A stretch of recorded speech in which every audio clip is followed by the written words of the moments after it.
you got all three right, but then anyway, hydroponics is a system for delivering water. You can obtain water in all sorts of ways, you know, through irrigation, through rain, etc. But anyway, all of you got it, so glad to know you have the basics of growing food, which is, of course, water, sun, soil. Well, the conditions in all these three ingredients are changing profoundly right now, and which is actually creating a serious challenge in the way we've grown food in the past. So all three ingredients that are critical to growing food are changing in a very profound way. So the question about what that means for our food system is a question that's actually being asked right now in food-growing areas across the world. And that includes, for example, the conditions that I described are very vivid and notable from southwest China, which is a big food-growing area, to northern Africa, food-growing area, to southern Europe, Italy, southern France, and, of course, not that far from home, here in the United States. I went to a couple places to find out what the future of agriculture looks like. First stop, Arizona. So has anybody been to Arizona in the summertime? Yeah. Okay. Well, one thing you could say is it's... Thank you.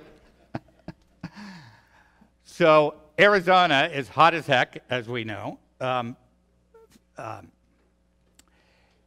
actually, in fact, Arizona has the quickest rate of increase of 100-degree or more weather in the United States. The Phoenix area, which it's skyrocketing. As you know, the airport was shut down last summer because it was so hot. Arizona happens to be a portrait of the future of agriculture. So if you want to get a picture of what the world is facing and what key food-growing areas are facing, go to Arizona, which is what I did. And in researching the book on seeds of resistance. And what's interesting about about Arizona is, number one, I came to appreciate the beauties of the desert. I mean, a gorgeous, in what looks like a stark landscape, beautiful, strangely shaped cacti and lizards skittering along, wildflowers that burst out seemingly out of nowhere. And yet you're driving along on this kind of strange, seemingly strange, if you're not from the desert, region, and you'll be going along, you got the strange cacti, and you got the endless vistas, and then suddenly you'll start, first of all, you start smelling something first, and that something is the mist in which chemicals are being delivered to various large farms, and soon enough, in Yuma County and other places kind of in the center of the state, you hit these massive farms, which are industrial agriculture at its apex. And here in the middle of Arizona, hot as heck, Arizona, you have one of the centers of industrial agriculture in America. Actually, it's the biggest grower of winter vegetables is Arizona. A lot of the winter vegetables you're eating here in New York come from Arizona, as do melons, tomatoes, lettuce, things like that, grown on massive scale in Arizona. And one of the things that is happening in Arizona is these farms are under extremely high stress now because they require irrigated water and they require a certain spectrum of temperatures. They can live with some heat, but the heat has been sort of breaking records left and right. So what you have are crops that have been bred to be dependent on chemicals to actually change the conditions in which they're growing and are not delivering the yields that they used to be delivering because of the extreme changes in conditions.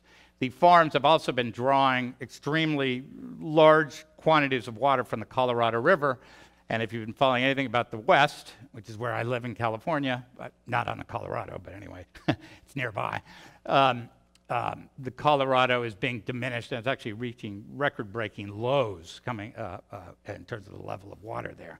So you have extremely high stress in Arizona on the industrial agriculture system. The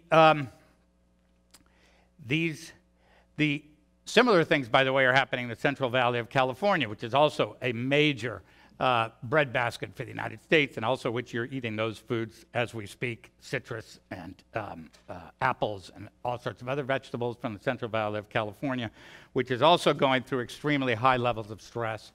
I visited a cherry farm there, and in Lodi, California. Great song, Lodi, stuck in Lodi again. It happens to be a city, that Creedence Clearwater song.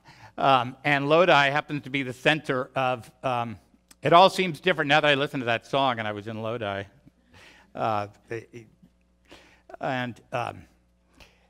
Cherry capital of California. Beautiful, gorgeous. Go down there in May. You see all the, traditionally anyway, you've seen the cherry trees with their blossoms blossoming up in May. Gorgeous. Maybe you've been there or seen pictures of it.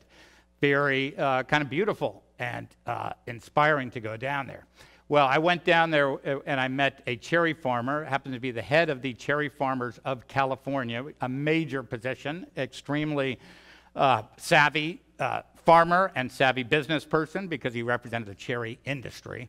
And he took me around his farm and he said, "Oh yeah, you see those beautiful blossoms?" And I was like, "Yeah, of course, you know, gorgeous." And he said, "Well, look at the rest of the tree." And the rest of the tree, you had in the bottom third of the tree, you had branches which you can't see from the roadway. You had branches of stunted edges of the cherry tree. In the middle of the tree, you had cherries coming out that were about half the size of the normal cherries, and at the top of the tree, you had kind of normal cherries. But there you had 2/3 of a cherry tree distorted. Why? By the impacts of heat and lack of water. Mostly heat, though, because guess what? Tree crops need to be able to hibernate in the winter. So it gets cold enough, even in California, December comes around, and those tree crops can actually slow their metabolism down so that 3 months later, when the sun comes out, they can burst forth and bring us all those beautiful cherries and blossoms.